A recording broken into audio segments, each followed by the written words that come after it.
ही ज्ञान वो है जो मेरा विनाश न होने दे, मेरा कल्याण कराए, वही सही ज्ञान है। तो ऐसे लोग कलयुग में बहुत कम हैं जो ऐसा ज्ञान चाहते हो कि मेरा यहां कल्याण हो जाए और वहां भी हो जाए। ऐसे लोग बहुत कम हैं। तो क्या किया जाए? तो सूत जी महाराज से सौनकादिक ऋषियों ने बड़ा मार्मिक क्वेश्चन किया। महाराज सूत जी संपूर्ण सिद्धांतों के ज्ञाता हैं आप। हे प्रभु, मुझसे पुराणों की कथाओं का सार तत्व आप विशेष रूप से वर्णन कीजिए। सार बताइए, सार तत्व क्या है? और ऐसा ग्रंथ सुनाइए जिस ग्रंथ के सुनने पर, ध्यान से सुनना, बड़ी सावधानी चाहिए इसमें। ये प्रश्न समझिए कितने महत्वपूर्ण हैं। आप हमें ऐसी कथा सुनाइए जिससे हमारा सदाचार बढ़े। क्या बढ़े? आजकल क्या बढ़ रहा है? दुराचार। सदाचार में और दुराचार में बहुत बड़ा अंतर है। जो इस अंतर को समझ लेगा 80% वो भक्त बन जाएगा। 20% और भी एफर्ट्स लगेंगे, और 80% का एक मार्मिक क्वेश्चन है सदाचार और दुराचार। हम कुछ नहीं करते, वाणी से भी दुराचार करते हैं, दर्शन से भी दुराचार होता है। जब आप गलत दृश्य देख रहे हैं तो वो आप दुराचार कर रहे हैं। वाणी से जब आप गंदा बोल रहे हैं किसी को, तब आप दुराचार कर रहे हैं। जब पैरों से बुरी जगह जा रहे हैं तो आपके पैर दुराचार कर रहे हैं। हाथ किसी दूषित कर्म में लगे हुए हैं तो वो हाथों से दुराचार हो रहा है। इसका मतलब समझे, सबसे महत्वपूर्ण है कि हम दुराचारी हैं कि सदाचारी हैं, ये हमें फोकस्ड करना होगा। और ये फोकस्ड कैसे होगा?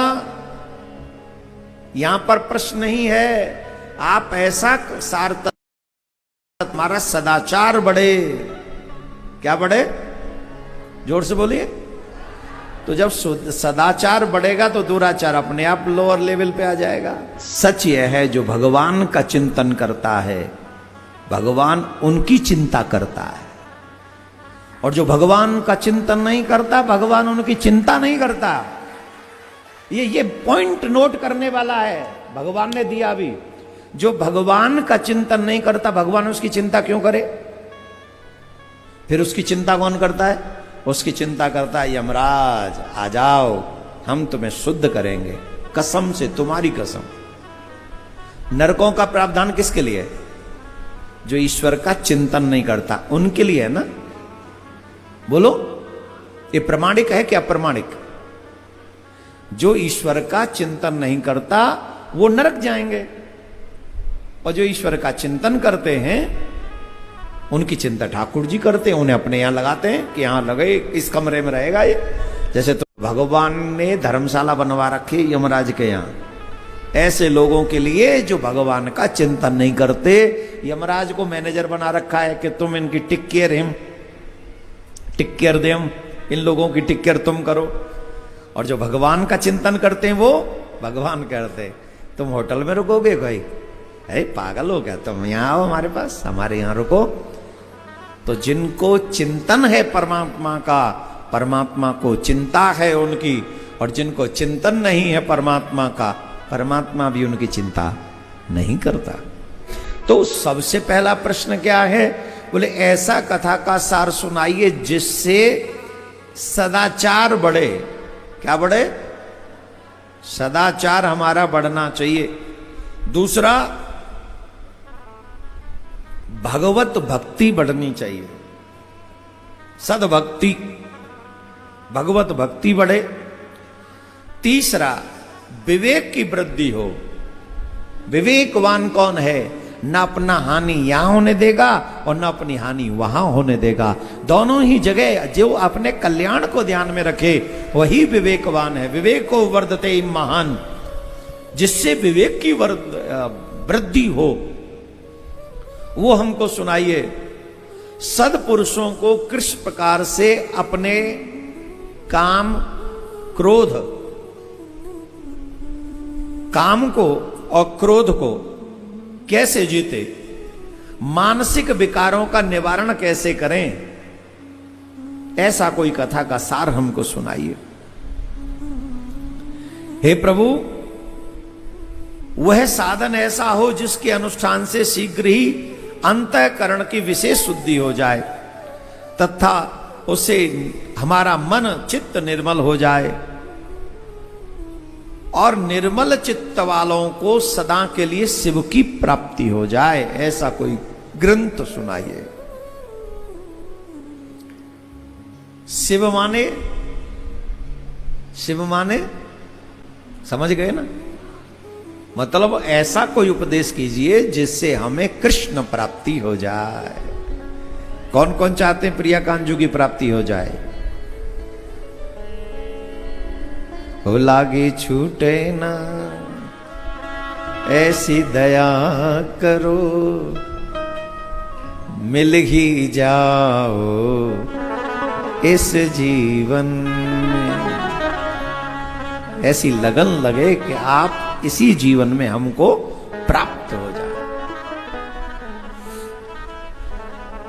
सूत जी महाराज ने सुना और सूत जी महाराज ने कहा, धन्यस्त्वं मुनि शार्दूल श्रवण प्रीति लाल सह, अतो विचार सुधया वाचि शास्त्रम महा महोत्तमम। हे मुनि श्रेष्ठ सौनकादिक ऋषियों, हे शार्दूल, आप धन्य हो।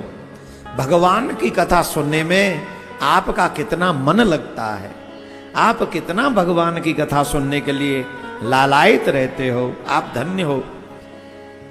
आपके जो प्रश्न हैं भक्ति आदि को बढ़ाने वाले ही हैं, इससे भक्ति आदि की बढ़ोतरी ही होगी। सर्व सिद्धि निष्पन्नम भक्त्याधिक वर्धनम, शिवतोषकरम दिव्यम शृणो वत्स रसायनम।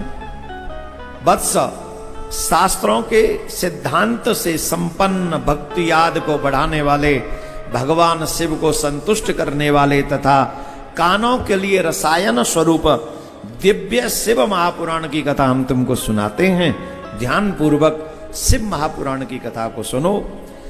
इसे सुनने से जन्मांतरे भवेत पुण्यम महादस्य सुधीमतः, तस्य प्रीतिर भवेत तत्र महाभाग्यवतो मुनिः। साधारण नहीं मिलता है ये कि तुमने सोच लिया और मिल गया शिव पुराण, ये संभव नहीं है। हमारे सोचने भर से नहीं मिलेगा। तो जब जन्म जन्मांतर के पुण्य एकत्रित होते हैं, उसी महाभाग्यशाली को इसे सुनने का सौभाग्य मिलता है।